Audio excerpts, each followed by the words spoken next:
And here we are. We are live. I've got my tea in my Nope mug. And we are going to watch a classic theme park promotional special. One that I've used a lot of B-roll from. And one that is in... I found a copy that's in slightly better quality than the version I used back in the B-roll days. But, yeah, we'll see. Still not great quality, but slightly better quality because, this was a VHS taped off of TV. And I think that's the only format it exists in, even though it shares a lot of footage with the VHS that was actually sold officially. But, anyway, yes, we're watching that classic special total immersion theme park for the 21st century. I love you too, Charlie. We're going to start. We'll watch the first part of it cross-stream to both YouTube and Twitch, and then we will pivot to Twitch for the rest of the special. And then when we're done with that, we will pivot to Patreon for some riff writing. These are the fun things we do here. But yes, as Universal Orlando's new park is in its soft open phase, its new park that's purporting to be the most immersive park ever built, I thought we'd revisit last time they tried to promote the most immersive park ever built. So let us revisit this classic special. A new kind of total entertainment experience is born. If I can get the audio working.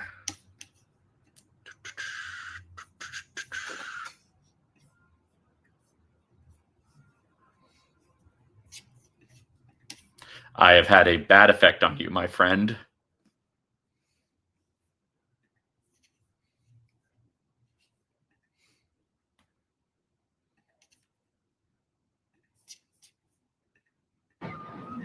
Welcome to Total Immersion, a behind-the-scenes look at the world's most technologically advanced 21st century theme park. Yeah, you're lucky. Universal Studios Islands of Adventure. What we've achieved here is to completely redefine the entertainment experience. Look at the baby Mark Woodbury. That'll carry us well into the 21st century.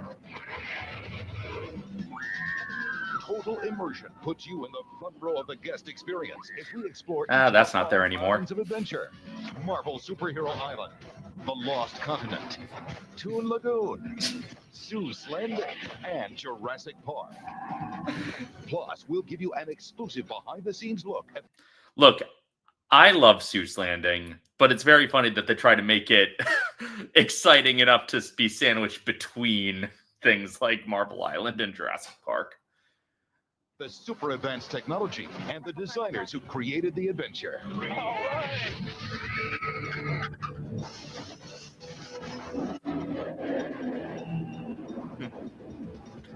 Oh, hey, dudes, this is my landing. Blueprints, the most exciting part of any theme park.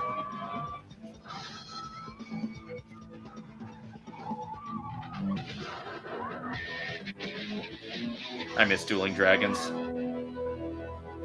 I hear Hagrid's is good, but it's like, who wants to give that franchise any more attention?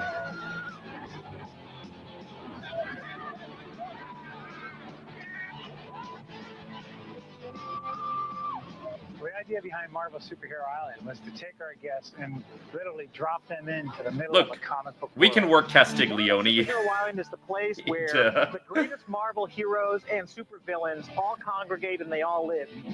Now, hold on a second. In the middle of a comic book world. Marvel Superhero. So this is when Scott Trowbridge worked for Universal, and now he's back at Disney. Solid B- is about where I top out when it comes to impressions. Island is the place where the greatest Marvel heroes and supervillains all congregate and they all live. So this was before Scott Trowbridge basically designed Galaxy's Edge. He designed Marvel Superhero Island, a different Disney acquisition before it was a Disney acquisition. With the Amazing Adventures of Spider-Man, we really wanted to create a whole new kind of immersive experience, to really push the envelope of what had been done up to this date in front of a 3D projection. And then later shoehorn Transformers into it. On the loose, this could be the most dangerous night of my life, and yours. In the Adventures of Spider-Man, we literally get dropped into the pages of a comic book. Well, thank you, citizen, for your kind words.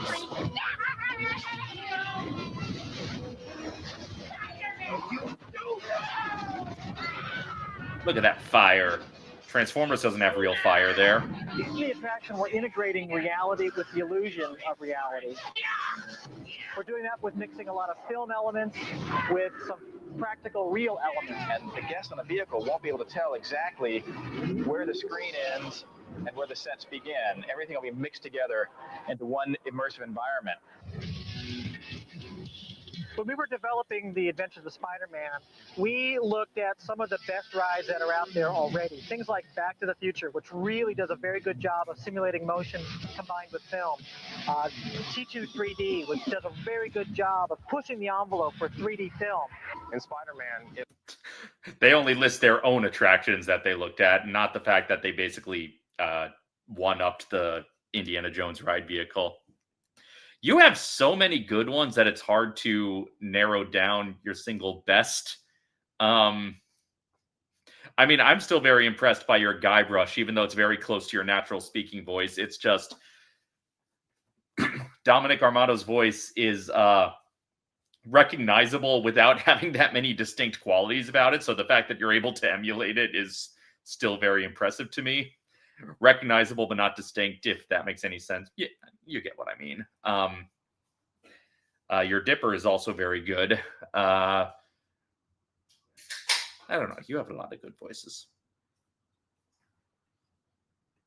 Yes, this was before characters were welcome on USA Network. This was USA Network. Universal owns us, and they'll figure out what to do with us. Combining all of that together on a vehicle that moves on a track. Combining every technology we could think of in one show. A lot of people all along the way, including people in our own, on our own team, who just didn't believe this was possible. Why was it not possible? Well, it hadn't been done before. It had never been done before. Nobody so, if it hadn't been done before, it can't be done. that but we didn't accept that they chance. could We win. said, we think it can be done. We think we know how to do it. Let us try. One of the problems that we had to fix was, how do we move a ride vehicle across a screen that's projecting 3D and have it look natural? The whole idea of 3D has always been very restrictive. You're always told, oh, you got to sit in the middle seat, halfway back, because that's the only spot where the 3D really works. And that's true. There is a sweet spot. So what we had to do was we had to find a way to make 3D work from a moving point of view. It is the most subtly impressive thing about the ride. Distortion that you see as you move past the screen, we developed a process that we call squinching. And squinching basically is predicting what that distortion is going to be and counteracting it with additional distortion in the opposite direction. With my anti-gravity cannon, even Spider-Man won't be able to stop me. Even Spider-Man! So if you look at one of these images, just standing there watching it, it's going to look all tweaked, and it's going to move, and it's going to stretch, and it's going to squash, and do a whole bunch of things that look really weird. Even Spider. I do appreciate that this special, whose whole thing is total immersion, is just a full-on peek behind the curtain and explaining, hey, this would look real shitty if you looked at it just straight on. Spider-Man won't be able to stop When you me. watch it from the car, it's moving in the right path at the right timing. That thing just looks like a window onto a virtual world.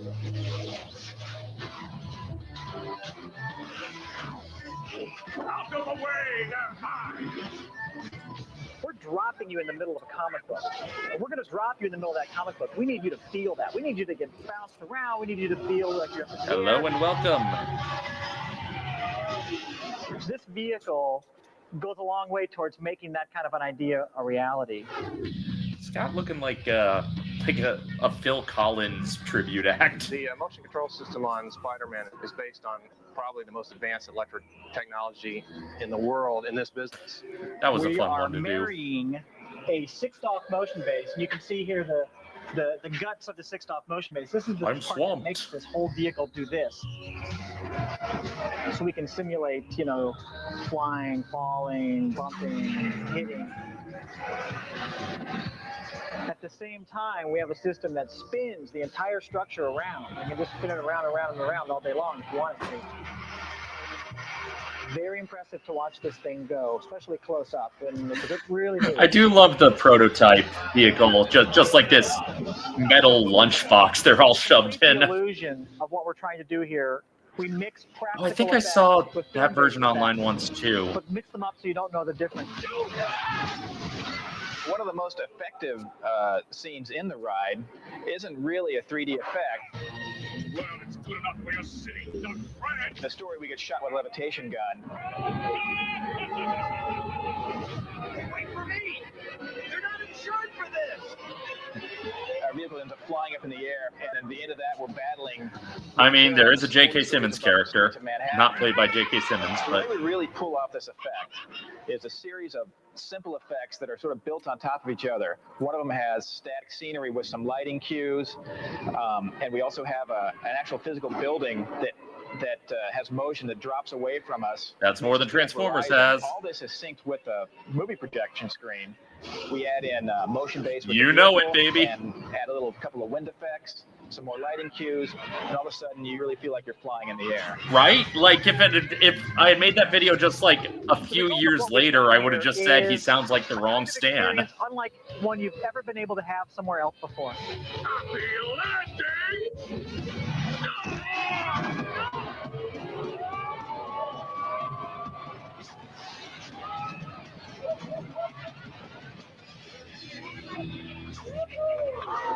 Guess that wraps things up. I think you capture like the parts of J.K. Simmons' voice that other people don't. Like other people just, you know, go for the depth, but I think you got the little like the little flourishes, the little quirks in the voice better than a lot of other people do.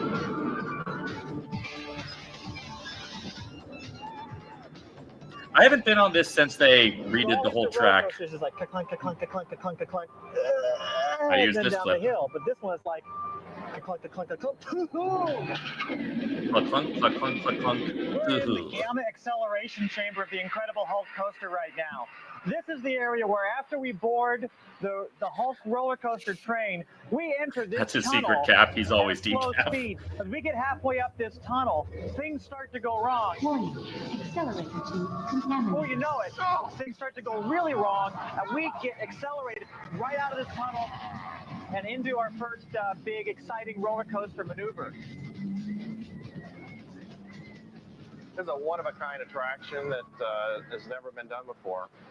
This is the only coaster in the world that accelerates you 1G, and at the top of the hill, you're going 40 miles an hour. We wanted something that felt really cool and felt like you were being launched out of a cannon. But we also needed to not go too high so that it was uncomfortable. So what we did was, we went to this company that builds oil derricks and builds this big machinery. We had them build this mock-up for us. Basically, they took a couple of How many superhero projects has Patrick Stump been involved in now? Because he did the song in Lego Batman. He does the theme for the Spidey Disney Junior show. Dune buggy shot up inside of these 3 boxcars. We were strapped into this dune buggy like They we were did going on great a work rocket with them. ride. We had these helmets, we had all this padding around us, we had cameras mounted. Pretty much, yeah, that is the we main passed reason. out or something, you know, we'd have some video record we could pass on to our heirs. As you get in there and you get yourself locked in, you realize at the end of this big launch thing, they painted a target on the wall. You look over, there's a person sitting here, and they kind of look over at you. You kind of make this eye contact, and you kind of, there's this moment of like, what the hell do we do for a living? I mean, is this a job? You're gone before you even have a chance to even think about it.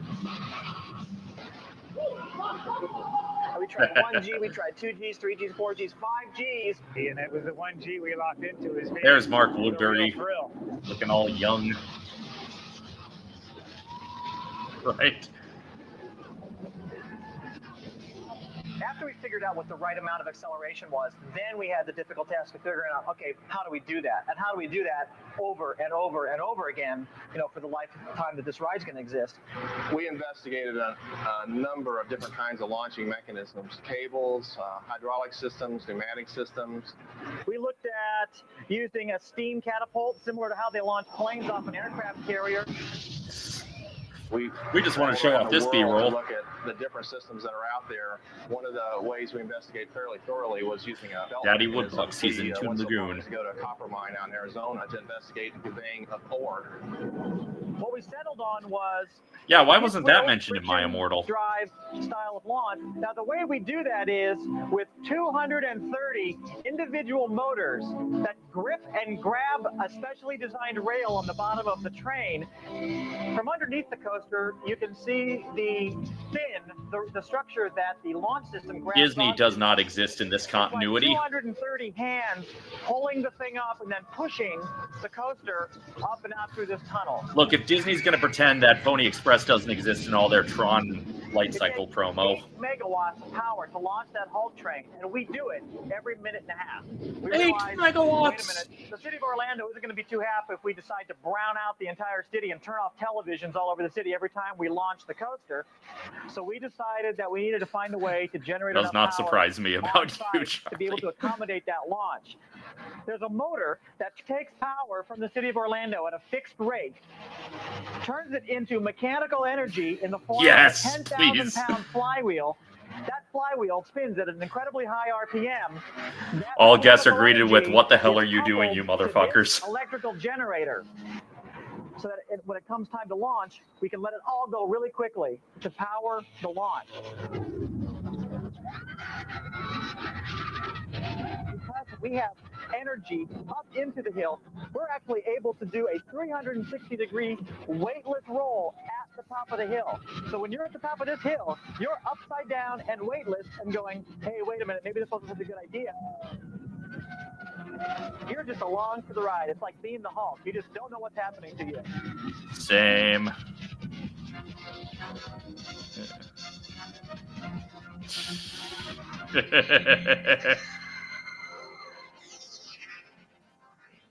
All right.